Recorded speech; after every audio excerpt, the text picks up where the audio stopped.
بۆچۆ چێوە دەچمە گازینە لەگە برادران تەماشای تۆپای دەکەم. بۆ لە ماڵە چاوری ناکەی؟ واللهی پێم خۆشە لەگە برادران جەماعی تەماشا دەکەین لە خۆ. ئاها تێگەیشتم یعنی حەز ناکە دیگەڵ من چاولێکی ئەوەندە ناهێنم. بابە لۆ ئەوەندەی نانی ئەوە دەستی پێ کرد باشە ئەوە دەستی پێ کرد چەندت گۆ ما خراپ. وەرە يلاقي الريال على استاد البرنابيو من اجل الوصول للنهائي الثاني على التوالي في تاريخ السادسانس. ئەو چیوانە بۆ تف دەکەن؟ هێدە لێگەرە با تەماشای تۆپانەیەکەی کەیەوە تفەو دەکەن خەڵاسە بڕا بچ پێیان منێن لۆتفی دەکەن. دەڵێم ئەو چێوەی قسان دەکا ئەوە معلقە ناوی چییە؟ عیسام شەوالی. باشە ناوی هەمە یاریزانی چۆن لەبەرە؟ یەکسێ ئیشی خۆیتی بابە ئیشی خۆیتی دەبی لەبەرکە دیکو. دەڵم ئیسپانیا ئینسانەکانی ڕەشە پێستیانە سپیە.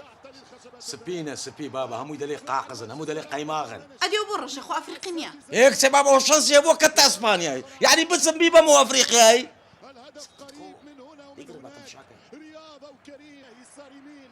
دەڵم ئەوە ڕەنگی زگەکانی ویستەکە پێڵاوەکانی ناگونجانیان زانێت چۆن دانی. وەیە دەڵام گیانەکەم ئەو ماڵێقە چەند وەردەگرێت؟ 50 وەرەقەی وەردەگری. 50 وەرەقە ئەدی لای خۆمان؟ لای خۆمان بەنان و کەبابە چی؟ نا بابا بەسە گۆڵ گۆڵ نەبوو بابە ئۆفسایدە ئۆفساید چێیە؟ چێ بابە گاڵتەم کرد گۆڵە تەواوە. ئەدی مادەم گۆڵە لۆ لەسەر شاشەی نەینووسی ئەنجامەکەی. بابە کەناڵەکە غەڵەتیان کرد تەواو دەبەسە بابزانانی چی لێ دێ؟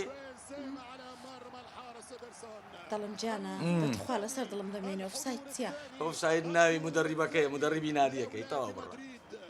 ئەی لۆ بخۆ یاری ناکە. چێ بابە لە دەرێ لە پشت خەتێ دانیشتێ لە خۆی جاروبەر لایبەکان دەگۆڕی. حەکەمیش دەگۆڕێت؟ حەکەمیش دەگۆڕیا.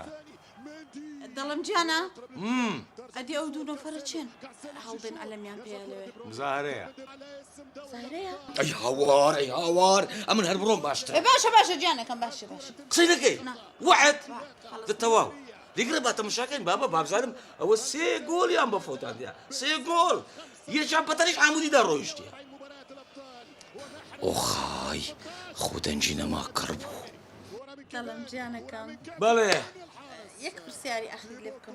فەرم دەڵم من زۆر ماڕۆدەمام خۆش دەوێ بۆ ماڕۆدەنای تێدانیا؟ مەرەدۆنە خۆی کوشت. بۆی چۆر بم بۆ خۆی کوشت. دەزانێت لێ خۆی کوشت لەبەرەوەی ئەو هاتۆپانێ هەبوو لەگە ژنەکەی پێکەوە تەماشای تۆپانیان دەکرد ژنەکەی وەچیت و هەر سوالی لێ کرد ئەویش خۆی کوشت. ڕۆی ڕۆ پیامی بەرگە یەکدانە پرسی